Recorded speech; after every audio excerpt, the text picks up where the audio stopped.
खून का बदला। ये कहानी है राजस्थान में रहने वाले लाला की बेटी सुधा की।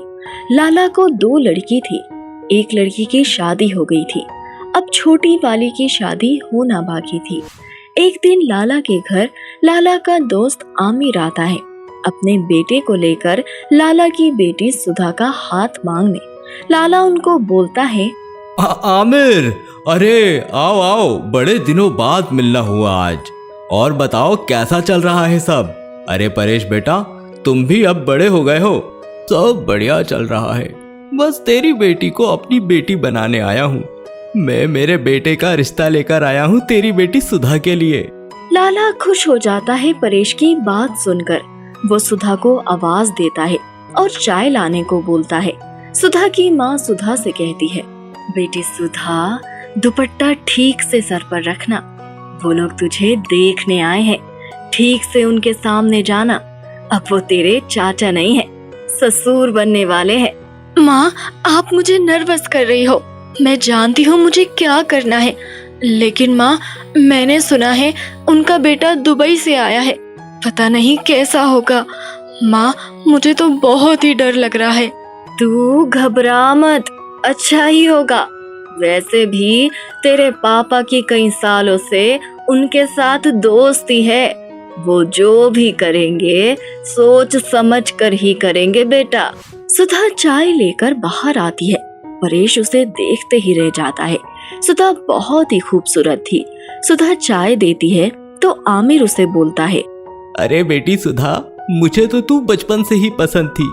मैंने तो सोच लिया था कि बहू बनाऊंगा तो तुझे ही बनाऊंगा, और आज ये अंकल तेरा ससुर बनने आ गया। सुधा शर्माकर अंदर चले जाती है। रिश्ता पक्का हो जाता है। परेश का आना जाना चालू रहता है। 3 महीनों बाद उनकी शादी की तारीखें फिक्स हो जाती है।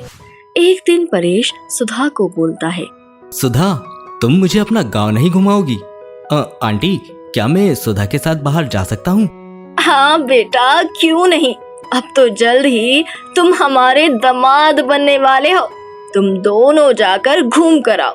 अरे सुधा, वो दामाद जी को ना तालाब भी दिखाना और अपनी बड़ी बहन सुमन से भी मिला लाना, वहीं पास में ही उसका घर है। जी माँ, ठीक है, हम जाकर आते हैं। सुधा परेश को पूरा राजस्थान घुमाती है और फिर लास्ट में अपनी बहन सुमन के घर जाती है। पास ही में तालाब था। पहले वो दोनों वहां जाकर कुछ टाइम तक बैठते हैं, फिर सुमन के घर में जाते हैं। सुमन उन्हें देखकर खुश हो जाती है। सुधा, तू अचानक यहाँ? मैं बता भी नहीं सकती हूँ मैं कितना खुश हूँ। परेश, आप पहली बार मेरे घर आए हो, खाना खाकर ही जाना। दीदी, हम लोग सुबह से घर से बाहर है, खाना फिर कभी खा लेंगे, माँ इंतजार कर रही होगी। अभी हम जाते हैं, फिर कभी आएंगे तो खाना खा लेंगे।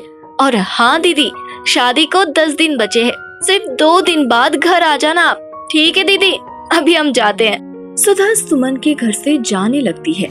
तभी सुमन का देवर विवेक वहाँ आ जाता है। वो सुधा को बहुत ही पसंद करता था। सुधा के साथ परेश को देखकर वो जल जाता है और सुमन से बोलता है, सुमन भाभी, ये सुधा के साथ कौन था? विवेक, वो सुधा का मंगेतर है। 10 दिन बाद उसकी शादी है, हम सबको भी जाना है। विवेक सुमन की बात सुनकर टेंशन में आ जाता है। वो सोचने लगता है, नहीं, मैं ये शादी नहीं होने दूंगा। अगर सुधा मेरी नहीं हुई तो मैं किसी की नहीं होने दूंगा। विवेक के दिमाग में कुछ चल रहा था। सुमन शादी के लिए घर आ जाती है। सब तैयारियों में लगे हुए थे, सब कुछ अच्छे से चल रहा था। फिर विवेक सुधा के पास चुपके से उसके कमरे में आ जाता है। सुधा दुल्हन बनी हुई थी। वो उसको देखता ही रह जाता है। सुधा उससे पूछती है, अरे विवेक, तुम यहाँ क्या कर रहे हो? सब मेहमान तो बाहर बैठे हैं। सुधा, तुम ये शादी मत करो, मैं तुमको बहुत पसंद करता हूँ। विवेक, तुम्हारा दिमाग तो ठीक है, ये तुम क्या बोल रहे हो? और हाँ, वैसे भी मैं परेश को पसंद करती हूँ। मैंने कभी भी तुम्हारे बारे में ऐसा कुछ भी नहीं सोचा। तुम जाओ यहाँ से। विवेक सुधा की कोई भी बात नहीं सुनता है और उसका मुंह दबाकर वहाँ से उसको गाड़ी में डालकर उस तालाब के पास लेकर आ जाता है जहाँ उसका घर था। सुधा की फैमिली सब तैयारियों में लगी हुई थी। किसी को पता भी नहीं था कि विवेक सुधा को उठाकर लेकर गया है। विवेक के साथ उसके कुछ दोस्त भी थे। वो लोग तालाब पर विवेक के साथ गए थे सुधा को लेकर। विवेक सुधा को बोलने लगता है, सुधा देखो, तुम मुझसे शादी कर लो, मैं तुम्हें बहुत खुश रखूंगा। सुधा विवेक को थप्पड़ मार देती है और उससे बोलती है, बस बहुत हो गया तुम्हारा, मुझे अभी घर वापस छोड़ कर आओ वरना मैं पुलिस को फोन कर दूंगी। विवेक गुस्से से सुधा का गला पकड़ लेता है और बोलता है, पुलिस की धमकी देती है, आज तुझे जान से ही मार दूंगा। तू मेरी नहीं तो मैं किसी की भी नहीं होने दूंगा तुझे। विवेक के गला पकड़ने की वजह से सुधा छटपटाने लगती है। वो बहुत कोशिश करती है अपने आप को छुड़ाने की, लेकिन नहीं छुड़ा पाती है और वो मर जाती है। विवेक देखता है तो वो मर चुकी थी। विवेक और उसके दोस्त सुधा को उसी तालाब में फेंक देते हैं और वापस सुधा के घर आ जाते हैं शादी अटेंड करने। वो लोग पर किसी को भी कोई शक नहीं होता है।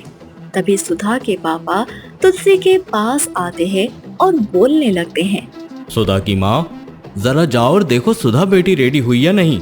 मुहूर्त का समय निकला जा रहा है, कुछ अपशगुन न हो जाए। यह सब काम अपने टाइम से होने चाहिए। जी मैं अभी लेकर आती हूँ सुधा को। सुमन चलो तुम मेरे साथ।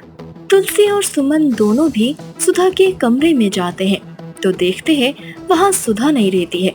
वो लोग टेंशन में आ जाते हैं। तुलसी सुमन से बोलती है, सुमन बेटी, सुधा कहाँ चली गई? आज उसकी शादी है, हम नीचे क्या बोलेंगे सबको? मुझे तो बहुत ही चिंता हो रही है। हम किसी को मुंह दिखाने के लायक नहीं रहेंगे अगर सुधा का पता नहीं चला तो। माँ आप फिक्र मत करो, यही कहीं होगी। उसकी आदत थी हमेशा ऐसे ही छुप जाने की, वो सता रही होगी सबको। मैं अभी ढूंढती हूँ उसे। सुमन पूरे कमरे में ढूंढने लगती है लेकिन सुधा कहीं पर भी नहीं मिलती है। वो लोग नीचे जाते हैं और सुधा के पापा को सब बताते हैं। सुधा के पापा ये सुनकर बेहोश हो जाते हैं।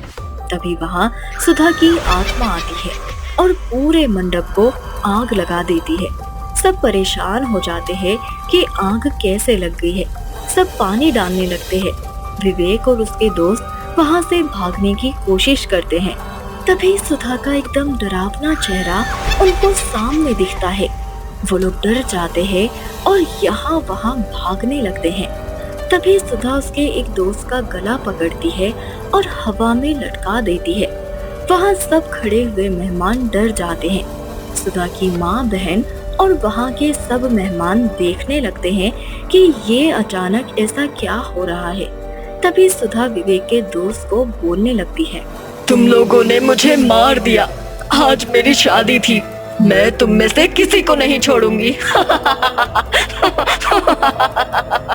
सुधा विवेक के सभी दोस्तों को मार देती है। विवेक डरकर भागने लगता है। तभी सुधा की आत्मा सुमन के अंदर घुस जाती है। सुमन एकदम भयानक शक्ल वाली चुड़ैल बन जाती है और सबके सामने आ जाती है और विवेक की गर्दन पकड़ लेती है और विवेक को बोलने को बोलती है उसने जो भी उसके साथ किया था। बता यहाँ खड़े सभी लोगों को, तुमने मेरे साथ क्या किया? बोल। सुधा की आत्मा सुमन के अंदर चली गई थी। विवेक कुछ नहीं बोल रहा था। सुमन उसको उठाकर पटकना शुरू करती है। विवेक पूरा खून वाला हो जाता है। वहाँ सब परेशान थे कि सुमन विवेक को क्यों मार रही है। तभी लाला चिल्लाता है, सुमन बेटी, ये तुम क्या कह रही हो? छोड़ो उसे। तभी सुमन के अंदर सुधा की आत्मा बोलती है, पापा मैं सुमन नहीं हूँ, मैं सुधा हूँ। इसने मुझे किडनैप करके तालाब के पास लेकर गया और बोला कि ये मेरे से शादी करना चाहता है। मैंने मना किया तो इसने मेरा गला दबाकर मुझे मार दिया और वहाँ दीदी के घर के पास ले जाकर वहाँ तालाब में मुझे फेंक दिया। मैं इसको जिंदा नहीं छोड़ूंगी। सुधा के माँ पापा उसकी बातें सुनकर फूट फूट कर रोने लगते हैं और बोलते हैं, मेरी बच्ची, ये क्या हो गया? आज तेरी शादी थी, ये क्या हो गया? सुमन में से सुधा की आत्मा निकल जाती है और सुमन बेहोश हो जाती है। सुधा की आत्मा विवेक की गर्दन काट देती है और विवेक को मारकर वो जोर जोर से हंसने लगती है और सबको बोलती है, माँ पापा, मेरी तो शादी नहीं हुई। आप लोग मेरी बॉडी उस तालाब में से निकालकर मेरा अंतिम संस्कार कर दो। सुधा की पूरी फैमिली उस तालाब पर जाते हैं और सुधा की बॉडी को पानी में से निकालते हैं। सुधा की बॉडी पूरी तरह से फूल गई थी। तुलसी अपनी बेटी सुधा को ऐसे देखकर बहुत ही जोर जोर से रोने लगती है। वो सब जन मिलकर सुधा का अंतिम संस्कार कर देते हैं और सुधा की आत्मा को भी शांति मिल जाती है।